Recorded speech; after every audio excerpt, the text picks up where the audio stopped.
कहानी की शुरुआत एक भविष्य की दुनिया से होती है जहां चारों तरफ सिर्फ बर्फ ही बर्फ थी। इंसानों ने मौसम को काबू करने के लिए मशीनें बनाई थीं, लेकिन वो मशीनें खराब हो गईं और पूरी दुनिया बर्फ से ढक गई। अब बचे हुए कुछ लोग जमीन के नीचे बने बंकरों में रहने लगे थे, जिन्हें कॉलोनी कहा जाता था। इन्हीं में से एक कॉलोनी के अंदर अचानक अलार्म बजता है और दो डरे हुए लोग जान बचाकर गलियारे में भागते हुए दिखाई देते हैं। कोई बहुत ही खतरनाक चीज उनके पीछे पड़ी थी। वे भागते हुए एक दरवाजे तक पहुँचते हैं, लेकिन बदकिस्मती से वो दरवाजा लॉक था। वे उसे खोल नहीं पाए और उनका पीछा करने वाले ने उन दोनों को वहीं मार दिया। इसी बीच एक दूसरी कॉलोनी में सैम नाम का एक आदमी बाहर खतरनाक ठंड में सैटेलाइट डिश की मरम्मत कर रहा था। तभी वह देखता है कि कुछ लोग एक बीमार आदमी को लेकर बाहर आ रहे हैं। वह बीमार आदमी ठीक होने के लिए सिर्फ एक दिन की मोहलत मांग रहा था, लेकिन मैसन नाम का शख्स उसकी बात सुनने को तैयार ही नहीं था। मैसन का मानना था कि वे पहले ही उस बीमार आदमी पर बहुत सारा राशन और संसाधन बर्बाद कर चुके थे। वह उसे तुरंत गोली मारने के लिए बंदूक तान देता है और इस बात को भी अनसुना कर देता है कि वह आदमी नियम के मुताबिक खुद बर्फ में जाकर मरने की मांग कर रहा था। सैम तुरंत बीच बचाव करता है और मैसन को याद दिलाता है कि यहाँ का नियम है कि बीमार आदमी खुद चुन सकता है कि उसे गोली खानी है या बाहर बर्फ में जाना है, और इस नियम का सम्मान होना चाहिए। लेकिन मैसन को इन बातों से कोई फर्क नहीं पड़ा और उसने उस आदमी को वहीं मार दिया। उसका कहना था कि बाकी लोगों के जिंदा रहने के लिए यह जरूरी था। जब सैम वापस कॉलोनी के अंदर आता है तो पता चलता है कि यहाँ रहने वाले लोग एक बंद जगह में बहुत कम संसाधनों के साथ रह रहे थे, इसलिए वे मामूली सर्दी जुकाम से भी बुरी तरह डरते थे। दरअसल पिछली बार जब यहाँ फ्लू फैला था तो उसने एक हफ्ते के अंदर ही 20 लोगों की जान ले ली थी। इसी खतरे को देखते हुए उनके लीडर ब्रिग्स ने यह नियम बनाया था कि अगर कोई भी बीमार पड़ता है तो उसे तुरंत सबसे अलग क्वारंटाइन में भेज दिया जाएगा। नियम के मुताबिक अगर क्वारंटाइन में रहने के बाद भी बीमार लोगों की हालत में सुधार नहीं होता तो उन्हें दो रास्तों में से एक चुनना पड़ता था। या तो वो एक गोली खाकर अपनी जान दे दें या फिर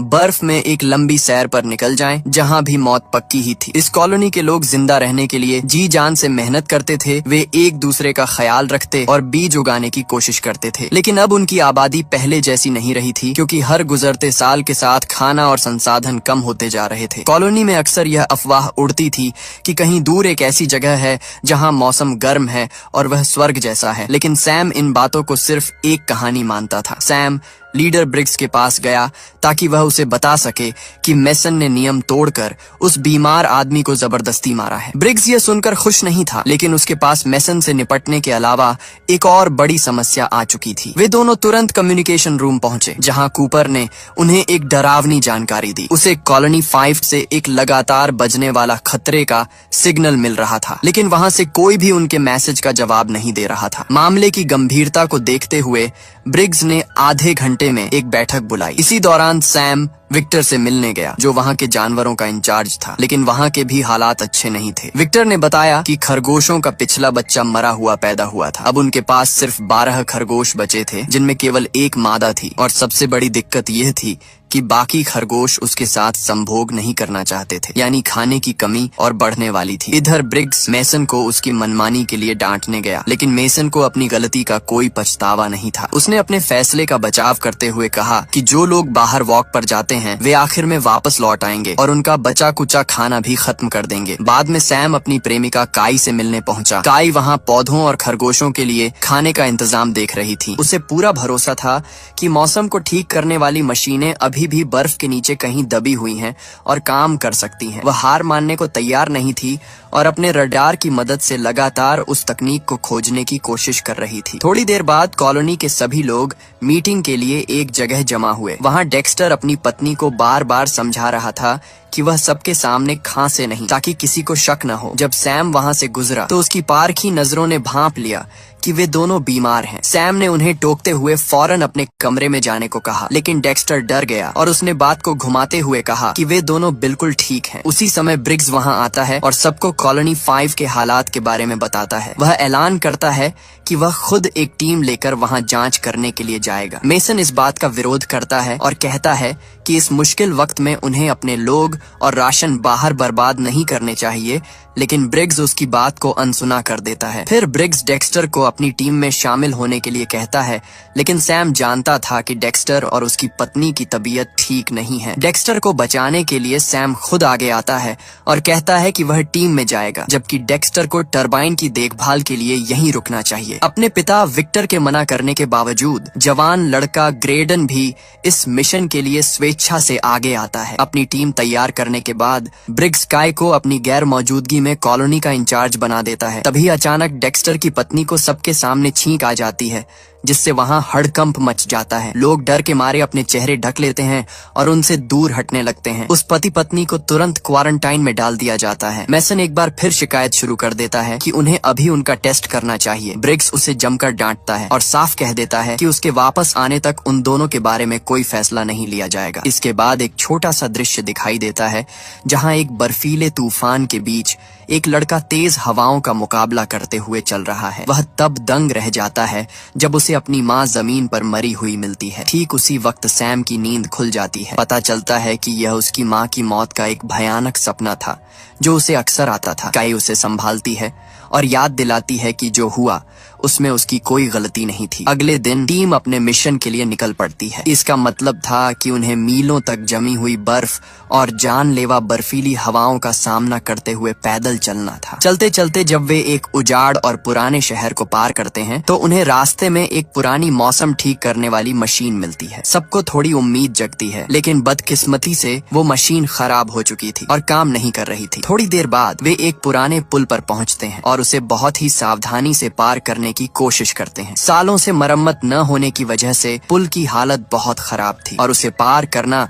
जान जोखिम में डालने जैसा था। जब वे सावधानी से आगे बढ़ रहे थे तभी अचानक ब्रिग्स के पैरों के नीचे से पुल का एक हिस्सा टूट कर गिर गया और वह गिरते गिरते बचा। वह सही समय पर पीछे हट गया, वरना एक बड़ा हादसा हो सकता था। पुल के दूसरे छोर पर उन्हें एक कार खड़ी मिली जिसके पास एक आदमी की लाश पड़ी थी और उसके हाथ में एक बंदूक भी थी। जब उन्होंने कार के अंदर झांका तो देखा कि उस आदमी का पूरा परिवार अंदर मरा हुआ पड़ा था। उन्हें यह समझते देर नहीं लगी कि उस आदमी ने खुद को खत्म करने से पहले अपने पूरे परिवार को मार डाला ताकि उन्हें इस नरक में तड़पना न पड़े। बर्फ पर मीलों पैदल चलने के बाद उन तीनों को एक क्रैश हुआ हेलीकॉप्टर मिला। उन्होंने रात बिताने के लिए उसी के अंदर रहने का फैसला किया। ग्रेडन अब भी इतना छोटा था कि उसने अपनी जिंदगी में कभी किसी विमान या हेलीकॉप्टर को उड़ते हुए नहीं देखा था, इसीलिए वह इसे देखकर काफी हैरान था। वहाँ रुककर ब्रिग्स ने अपनी कॉलोनी में फोन किया ताकि वहाँ के हालात जान सके। कूपर ने उसे बताया कि डेक्स्टर और उसकी पत्नी की हालत बिगड़ती जा रही थी। मैसन अभी भी अपनी जिद पर अड़ा था कि उनका टेस्ट किया जाए, इसलिए ब्रिग्स ने कूपर को साफ कह दिया कि अगर मैसन अपनी हद पार करने की कोशिश करे तो वह उसके खिलाफ ताकत का इस्तेमाल कर सकता है। बाद में बातों बातों में ग्रेडन को वहाँ एक पुरानी मैगजीन मिली जिसे देखकर दूसरे लोग उसे चिढ़ाने लगे। ब्रिग्स ने बताया कि यह वही जगह है जहाँ उसे सालों पहले सैम मिला था। यह सुनकर सैम ग्रेडन को अपनी कहानी सुनाने लगा। उसने बताया कि जब वह छोटा बच्चा था तब उसका परिवार और कुछ अन्य लोग पुरानी खदानों में छिपकर रहा करते थे। सैम ने बताया कि जब उनकी सप्लाईज खत्म हो गई और उन्होंने अपने कुत्तों और घोड़ों तक को खा लिया, तब उसके पिता और कुछ अन्य आदमी मदद मांगने के लिए शहर गए थे, लेकिन वे कभी वापस नहीं आए। उस ठिकाने पर लोग एक एक करके मरने लगे थे, इसलिए सैम ने अपनी माँ और बहन को किसी सुरक्षित जगह ले जाने की कोशिश की, पर बदकिस्मती से वे एक भयानक बर्फीले तूफान में फंस गए और सब अलग हो गए। सैम ने उसके बाद उन्हें फिर कभी नहीं देखा। अगर ब्रिग्स उसे नहीं मिलता तो वह भी उस दिन मर गया होता। अगले दिन वे तीनों आखिरकार कॉलोनी पाइप पहुंच जाते हैं। वहां के मुख्य गेट के बाहर खून के धब्बे देखकर वे दंग रह गए। जैसे ही वे अंदर दाखिल हुए उन्हें धुएं की अजीब सी गंध आने लगी। जब वे सीढ़ियों से नीचे उतरे तो उन्हें और भी ज्यादा खून दिखाई दिया। दरअसल ये वही गलियारा था जो शुरुआत में दिखाया गया था। इस कॉलोनी में करीब 50 लोगों के होने की उम्मीद थी, इसलिए वहाँ किसी का भी उनका स्वागत न करना एक बड़ी चिंता की बात थी। ब्रिग्स ने ग्रेडन को एक बंदूक थमा दी और फिर वे तीनों सावधानी से चारों ओर देखने लगे। वे जिस भी गलियारे में जाते उन्हें वहाँ फर्श पर खून और बिखरा हुआ सामान ही मिलता। वे ये मान चुके थे कि यहाँ अब कोई भी जिंदा नहीं बचा है। तभी अचानक उन्हें एक बंद कमरे से कुछ आवाज सुनाई दी। सैम ने तुरंत उस कमरे का ताला तोड़ दिया। जैसे ही दरवाजा खुला उन्हें जमीन पर एक आदमी लेटा हुआ मिला। वे धीरे धीरे उसके पास बढ़े, लेकिन लेलैंड नाम का वह आदमी अचानक उन पर चिल्लाने लगा और अपनी जान की भीख मांगने लगा। उन तीनों ने उसे भरोसा दिलाया कि वे दोस्त हैं और उसे नुकसान नहीं पहुंचाएंगे। लेलैंड ने खाना और पानी लेने से पहले उनसे मिन्नत की कि वे दरवाजा वापस बंद कर दें। वह कई दिनों से उस कमरे में फंसा हुआ था और उसे नहीं पता था कि कोई और जिंदा बचा भी है या नहीं। उसने बताया कि कुछ दिन पहले उसकी कॉलोनी ने अपना एंटीना ठीक किया था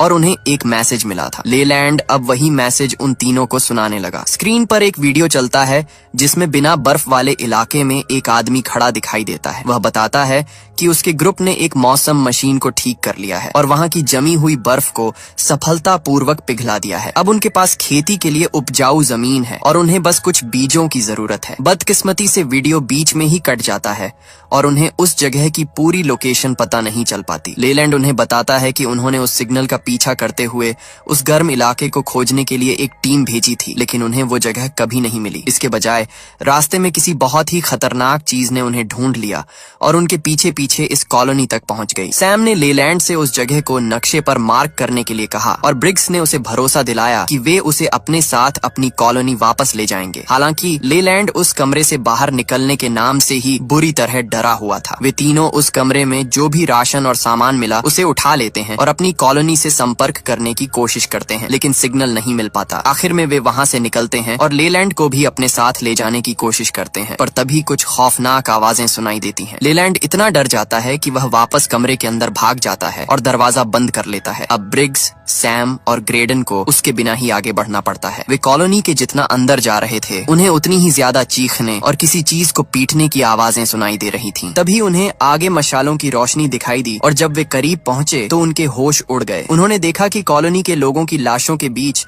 एक आदमी एक शरीर को काट रहा था और बाकी लोग इंसानी मांस खा रहे थे। अचानक उस कसाई को उनकी गंध आ गई और वह हमला करने के लिए पीछे मुड़ा, लेकिन सैम ने उसे पलक झपकते ही गोली मार दी। गोली की आवाज सुनते ही लाशों के ढेर में छिपे और भी बहुत सारे नरभक्षी यानी इंसानों को खाने वाले लोग जाग गए। उनका लीडर जोर से चिल्लाया और उन सब ने गलियारों में इन तीनों का पीछा करना शुरू कर दिया। सैम ने नरभक्षियों के लीडर के कान पर गोली मारी और एक दूसरे आदमी को भी मार गिराया, लेकिन उनकी गिनती बहुत ज्यादा थी। उन्हें धीमा करने के लिए ब्रिग्स ने उनकी तरफ एक डायनामाइट फेंका। इसी अफरा तफरी में ग्रेडन गलती से अपने ग्रुप से अलग हो गया और इससे पहले कि वो पीछे हट पाता नरभक्षियों ने उसे घेर लिया और उस पर हमला कर दिया। ब्रिग्स और सैम तुरंत वहां पहुंचे और उन हमलावरों से डटकर मुकाबला किया। उन्होंने एक एक करके सबको मार गिराया, लेकिन जब उन्होंने ग्रेडन को चेक किया तो बहुत देर हो चुकी थी। ग्रेडन की मौत हो चुकी थी। उनके पास दुख मनाने का वक्त नहीं था क्योंकि और भी नरभक्षी उनके पीछे पड़े थे। सीढ़ियों से ऊपर भागते समय सैम ने एक और नरभक्षी को गोली मारी, लेकिन तभी उसकी गोलियां खत्म हो गईं। ब्रिग्स ने उन नरभक्षियों को रोकने के लिए सीढ़ियों के रास्ते को ही तोड़ दिया। बदकिस्मती से वहां पहले से ही एक नरभक्षी मौजूद था। ब्रिग्स उससे भिड़ गया और काफी जद्दोजहद के बाद उसे गोली मारने में कामयाब रहा। बाकी नरभक्षी भी वहां पहुंच गए और अपने साथी की मौत देखकर उनका लीडर गुस्से में चिल्लाने लगा। जैसे ही ब्रिग्स और सैम बाहर निकले, ब्रिग्स ने उस टावर को पूरी तरह तबाह करने और कॉलोनी का रास्ता बंद करने के लिए गेट पर डायनामाइट फेंक दिया। वे दोनों खतरनाक ठंड में बर्फ के ऊपर चलते रहे। जब उन्हें वही पुराना हेलीकॉप्टर मिला तो ब्रिग्स ने फैसला किया कि वे रात वहीं बिताएंगे, क्योंकि बाहर तापमान बहुत तेजी से गिर रहा था। वहां बैठकर वे उन नरभक्षियों के बारे में बात करने लगे। ब्रिग्स ने कहा कि इंसान जिंदा रहने के लिए बहुत ही भयानक काम कर सकता है और फिर उसने सेना में बिताए अपने पुराने दिनों की एक कहानी सैम के साथ शेयर की। ब्रिग्स ने बताया कि कैंप के दौरान एक स्टेडियम में 20,000 लोगों को इकट्ठा किया गया था। वहां सैनिक खाना बांट रहे थे और डॉक्टर बीमारों का इलाज कर रहे थे, लेकिन जैसे ही खाना खत्म हुआ हालात बिगड़ गए। जिन लोगों के पास बंदूकें थीं उन्होंने कमजोर लोगों से चीजें छीनना शुरू कर दिया। इसलिए बड़े अफसरों ने यह तय करना शुरू कर दिया कि किसे जिंदा रखना है और किसे मरने देना है। मैसन उस वक्त ब्रिग्स की टीम में ही था और उन दोनों ने मिलकर उस जगह को छोड़ दिया ताकि कोई ऐसी जगह ढूंढ सके जहां इस तरह की मुसीबत ना हो। अगली सुबह जब सैम और ब्रिग्स की आंख खुली तो उन्हें पता चला कि वो नरभक्षी उनके पैरों के निशानों का पीछा करते हुए काफी करीब आ चुके थे। सैम को डर था कि वे नरभक्षी उनकी कॉलोनी तक पहुंच जाएंगे, लेकिन ब्रिग्स ने उन्हें रोकने की एक योजना बना ली थी। वे दोनों तेजी से भागते हुए उसी पुराने पुल पर पहुंचे। वहां उन्होंने एक खतरनाक छलांग लगाकर पुल का एक हिस्सा पार किया और फिर रास्ते में डायनामाइट की एक छड़ी रख दी। वे पास ही कुछ टूटे हुए बोर्ड्स के पीछे छिप गए। बदकिस्मती से तेज हवा की वजह से डायनामाइट की फ्यूज बुझ गया। सैम उसे दोबारा जलाने के लिए आगे बढ़ने लगा, लेकिन ब्रिग्स ने उसे पीछे धक्का दे दिया और खुद वहां गया। बर्फीली हवा के कारण लाइटर जलाना बहुत मुश्किल हो रहा था, पर ब्रिग्स कोशिश करता रहा। इसी बीच कुछ नरभक्षी पुल पार करने के लिए कूदे, लेकिन वे सीधे नीचे जा गिरे। आखिरकार ब्रिग्स ने डायनामाइट जला लिया, पर वह वहां से भागा नहीं। उसने जानबूझकर उन नरभक्षियों को अपने करीब आने दिया और उनसे लड़ने लगा ताकि ज्यादा से ज्यादा नरभक्षी धमाके की चपेट में आ जाएं। तभी अचानक डायनामाइट ब्रिग्स के हाथ में ही फट गया। इस धमाके में ब्रिग्स की मौत हो गई और पुल का बीच का हिस्सा पूरी तरह टूटकर नीचे गिर गया, जिससे अब उसे पार करना नामुमकिन हो गया था। सैम ने देखा कि पुल टूटने के बावजूद उस नरभक्षी लीडर सहित कुछ नरभक्षी दूसरी तरफ बच गए थे और वे गुस्से में उसे घूर रहे थे। सैम के पास रुकने का वक्त नहीं था, इसलिए वह फिर से अपनी कॉलोनी की तरफ भागने लगा। इस बीच आउटपोस्ट पर मेसन ने अपनी मनमानी शुरू कर दी थी। उसने डेक्स्टर और उसकी पत्नी की मिन्नतों को नजरअंदाज किया और उन्हें बाहर ले आया। मेसन ने डेक्स्टर की पत्नी को गोली मार दी, लेकिन इससे पहले कि वह डेक्स्टर को मार पाता, काई वहां पहुंच गई और उसने मेसन पर बंदूक तान दी। दोनों के बीच इस बात पर बहस होने लगी कि कॉलोनी को कैसे चलाया जाना चाहिए। तभी अचानक उन्हें बाहर से सैम की चिल्लाने की आवाज सुनाई दी। मौके का फायदा उठाकर डेक्स्टर वहां से भाग निकला और काई सैम की मदद के लिए दौड़ी। सैम खतरनाक ठंड की वजह से बेहोश हो गया। मेसन भी वहां पहुंचा और उसने काई को मारकर बेहोश कर दिया। कुछ घंटों बाद जब सैम को होश आया तो वह आउटपोस्ट के अंदर था। उसे भारी मन से विक्टर को उसके बेटे ग्रेडन की मौत की खबर दी। तभी मेसन वहां आया और उसने सैम को बिस्तर से हथकड़ी लगा दी। उसने ऐलान कर दिया कि अब वहां का लीडर वही है। उसने नए और सख्त नियम बना दिए, जैसे राशन आधा कर दिया जाएगा,